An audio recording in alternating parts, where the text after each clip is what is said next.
Hi, thanks for tuning into Just 1A with Aaron Frischberg. I'm talking to Zara, the co-founder and CTO of Overwatch Data. How's it going, Zara? Yeah, great. It's great to be here. Great. So just to kind of start things off, I'm curious if you had $50,000 to spend just on one item, what would you spend it on? Oh, wow. That's a great question. Just on one item. Well, currently I've gotten very into vintage Broncos. Mostly my partner got me very into vintage Broncos. So I'd be tempted to buy maybe a 1970s Bronco and then try to start refurbishing it. Maybe do an electric engine replacement or something like that. Wow. And do you repair them yourselves? A little bit, hopefully. We just got the 1980s Broncos, so we'll find out. I think some will do it ourselves, and some will find people better than us to help us with it. Sure. Yeah, that sounds awesome. And then do you want to just give a 45-second spiel about what you're doing at Overwatch?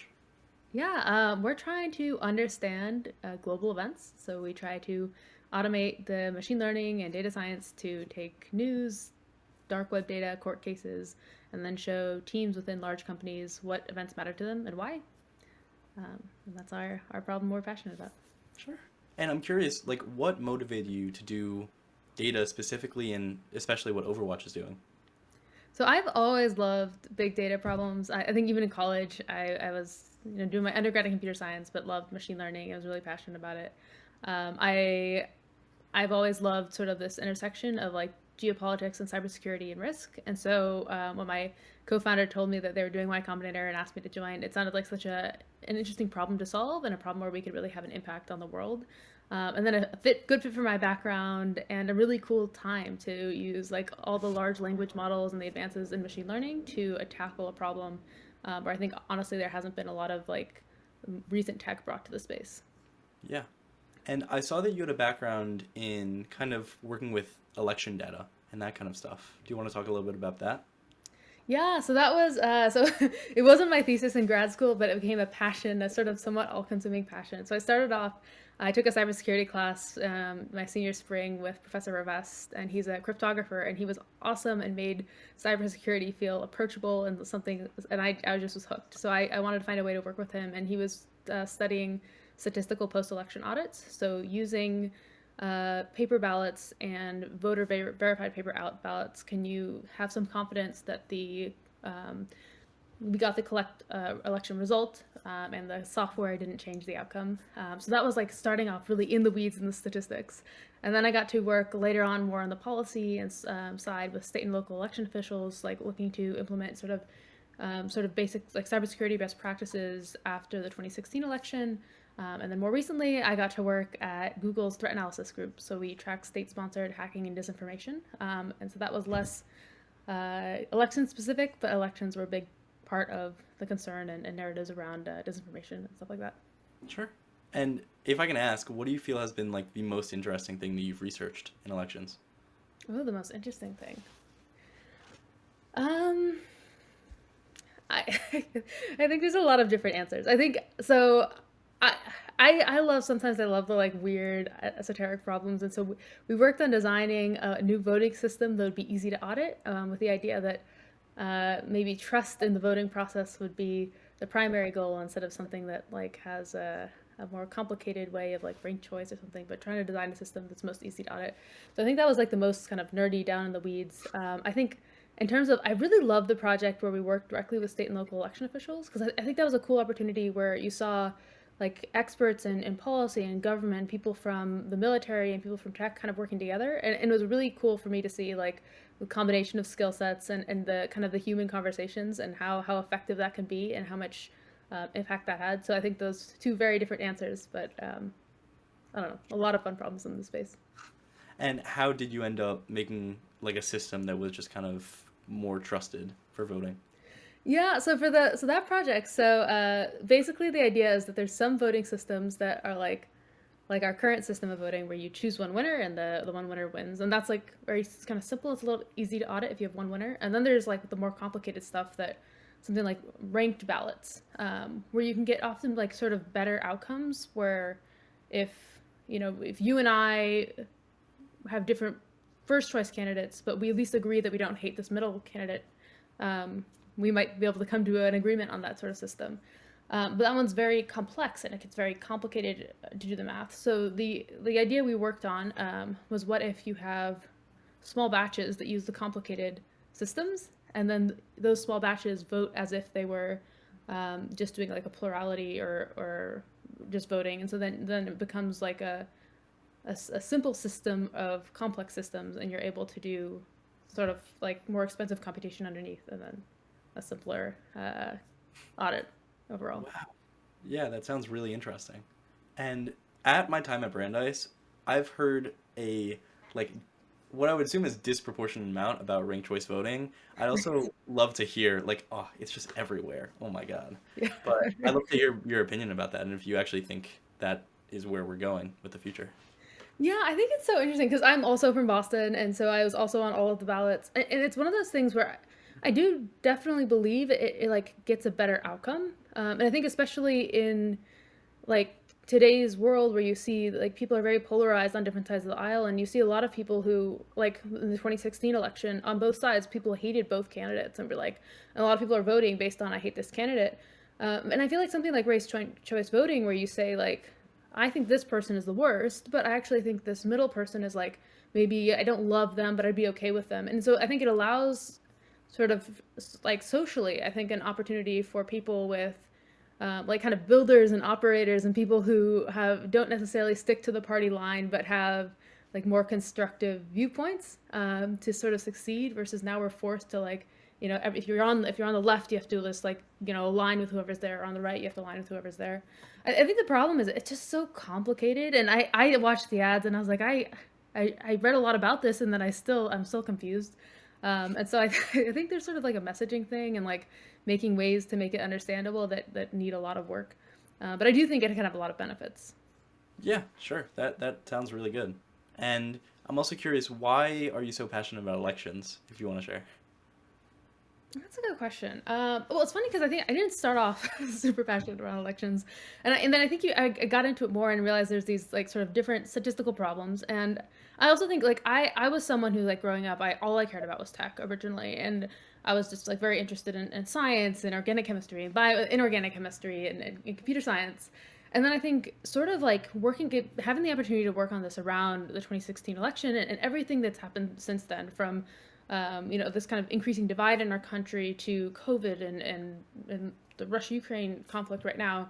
I think like over time, you kind of see how much the democratic process is important and how you see like it impact the lives of your friends and your family. And I think to me, like you start to realize like how foundational that is to the way of life and the opportunities that we have. And so I think to me, it's a place where there's so many civil servants that work for it, and they're wonderful people and dedicate their lives to it. But there's also like rooms for technologists to contribute, whether it's statistics or cybersecurity, or better ways of data transfer. And so to me, it's like an interesting space where me with my skills, you can have a big impact, and I love looking for those opportunities. Sure. It sounds like a lot of like puzzles and problem solving.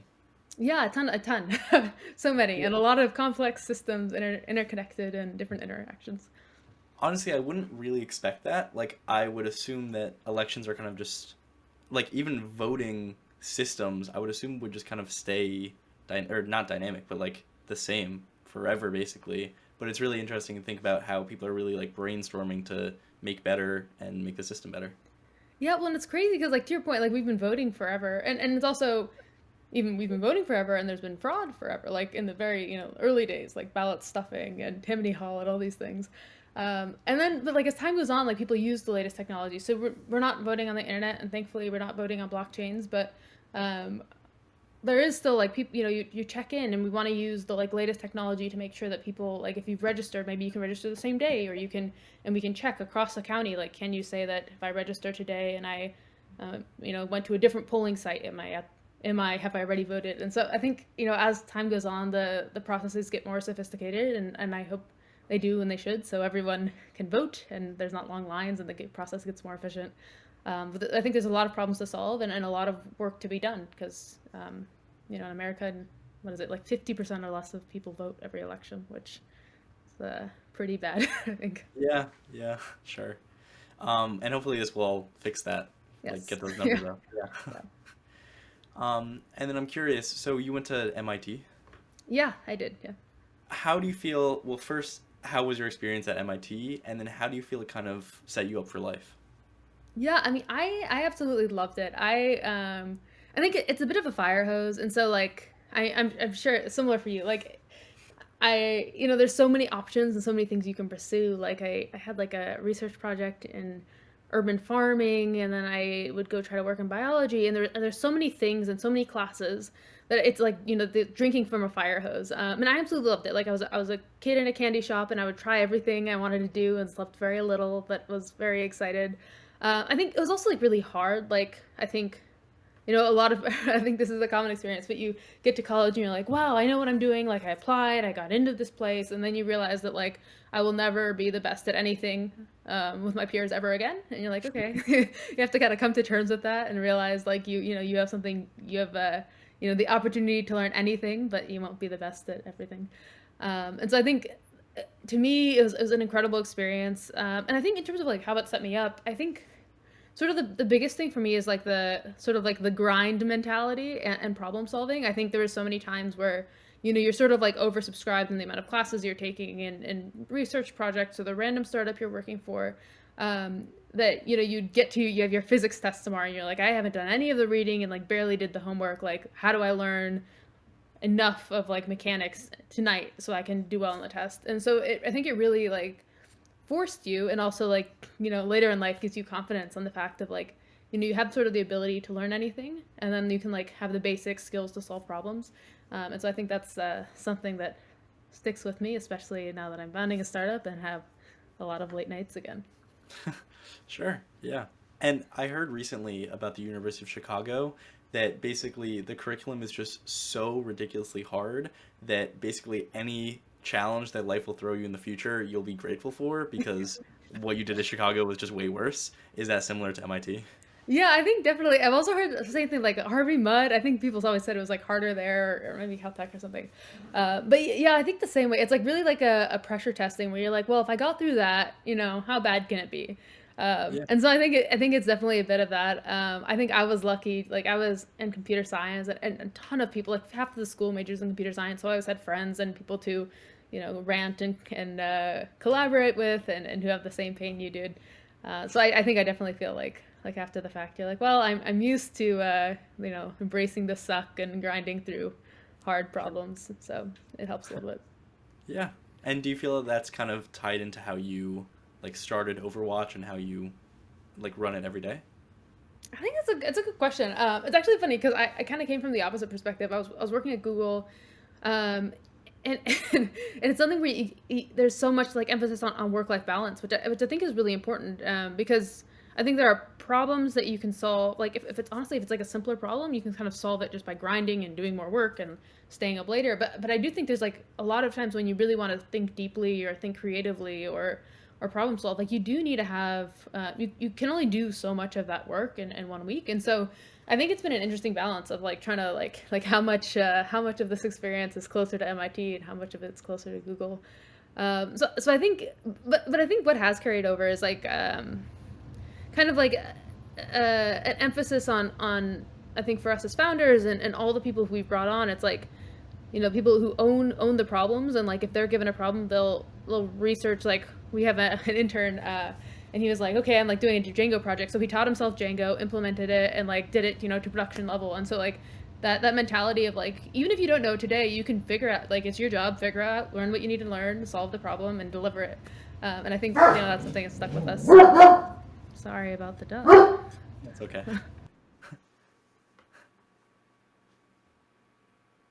All right. Yeah, that sounds really great. And one other question that kind of piggybacks off of that is I asked someone earlier today, do you feel that like you personally could go into like English literature or just kind of some field that has no relation to computer science? And do you feel that that's kind of a general idea that you really don't have to do what you major in college? That's a good question. Honestly, I would struggle in English literature. I think you don't have to do what you major on in college for sure. Like I do think that we all have the ability to grow, and I think especially for me, like as I've gotten older, it's like really easy to like think of myself as like, oh, I'm someone who does these things. Like I do CrossFit, but I could never learn to surf or whatever You get these ideas of who you are, and I think honestly those are pretty much garbage. Like if your growth stops when you're 20, then that's super depressing. So I think we can all keep growing and learning and doing new things, and we should. I think honestly, English literature is something I would struggle with, but like maybe I could do art or policy or something like that. Yeah, yeah. But yeah, I think it would be interesting at some point to just like learn something completely new. And I think whether or not I would do that full time, I would always like, I always try to like take a class or learn something like that. Sure, yeah. I just thought of it because of your intern learning to Django, sorry. And I've just heard these stories about people like majoring in English and then becoming data scientists or just something just complete no relation. And so I've just found that very interesting. Yeah, I mean, I think we've seen that a lot, and like with and not to go. I could go on and on about our team because I'm so excited. They're awesome. But we have a similar thing. Our front end developer majored in economics and studied that, and then he's like, later I'm going to teach myself economics. And I think there's something cool about the cross functional like perspective. Is like when you have like such like a different perspective, then it really adds a lot to the team. Of like, hey, like this is a standard economic model, or our data scientist majored in pure math, and she always says, she's like, well, like a lot of the models are shared like between math, economics, and then like they're suddenly considered new in computational biology, and so like I think bringing like whatever it is, like having two unique perspectives I think is really valuable, and it allows you to like kind of merge the two and create new insights. Sure, yeah. That's a very great perspective to have, I think. And your perspective of just being able to learn anything and just embrace it. Yeah. Um, and then to just kind of wrap up, I was curious if you were talking to a founder or just someone going through something similar to what you went through, what advice would you give them? Oh, I have so much here. So I think first for me, I've always wanted to found a company, but then I got to a point where I was like, how do you do this, and how do you make it not feel like a complete like random shot in the dark roll of the dice? And so to me, first I was like, how do I de-risk this? And what I came up with is, for me, I wanted founders with very different skill sets than me. I wanted to be able to learn from them, and so I think that was the first thing, is like finding founders that with very similar like beliefs and what you think is right and wrong, but like very vision for the company, but like very different skill sets. I think the second thing is like finding the right, obviously, like find the right fit of a fit for your background, just a problem the users need, all that kind of stuff, product market fit, founder product fit. I think but I think the other thing for me is like as we grow, I think like sort of finding ways to protect your sort of like mental and emotional state, because I think for us, like our advisor kept telling us like we just have to sort of outlast, like you have this idea and you need to be able to adapt and evolve, and it starts off as a sprint, but then it turns into a bit of a marathon, and finding ways to not burn out, and like maintaining your relationships with your co-founders, and um, like doing whatever you need, whether that's like making prioritizing your sleep, your health, your finding time to decompress so that you do have the ability to like keep doing this for years. I think it's been something that I've been trying to focus on as as we get a bit further into this. Sure. So you feel that focusing on mental health and physical health is really important as a founder? Yeah, definitely. And like transparently, like I'm not in the best shape that I've been in. It's still like a bit of a give and take. But I think for me, like you can get very stuck, because like I said, you're working so hard, and so you can get very stuck on like every night, like wake up, work, it's midnight, you go to sleep, you wake up, in the morning, you do it again.